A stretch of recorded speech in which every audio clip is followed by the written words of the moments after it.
नमस्कार मो विमला पल्लाई आपण मानंकु दीपुरु दीपाली चैनल को स्वागत।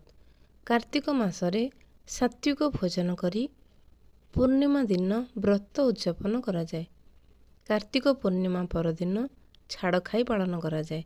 सही परिप्रेक्षी रे एक क्षुद्र कविता शुणिबाकु जाउअछि। कविताटीर शीर्षक छाड़ खाई। पंचुक 5 दिन सर्वे करंती हविष्य, पूर्णिमारे कार्तिक व्रत हुए उद्यापित।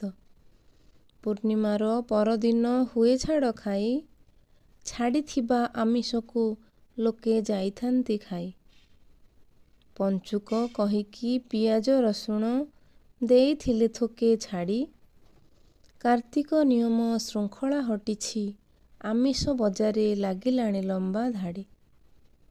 निरामिष खाई श्रृंखलित थिले, धन्य एही छाड़ खाई। छेली कुकुड़ा तो भयभीत होई, डाकिलेणी त्राही त्राही। केते पवित्र ओ शांतिमय थिला पवित्र कार्तिक मास। लक्ष लक्ष जीव हत्या करा जाए, देख छाड़ खाईर की निर्मम दृश्य।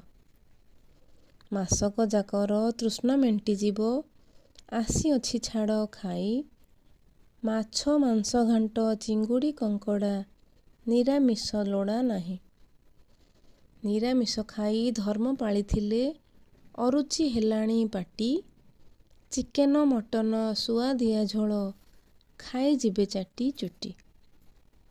छाड़ खाई दिन माछ बजार रे लोकंकर भिड़ हुए।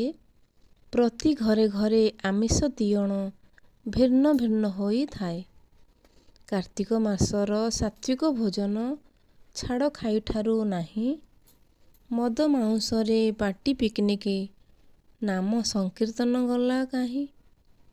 धन्य एई छाड़ खाई, धन्य एई छाड़ खाई। धन्यवाद। आपण मानक जदि मो कविताटी भल लागुथाए तेबे भिडियोटी को लाइक कमेंट करने को भूलिबे नहीं। चैनल रे नुआ थिले सब्सक्राइब कर दियंतु।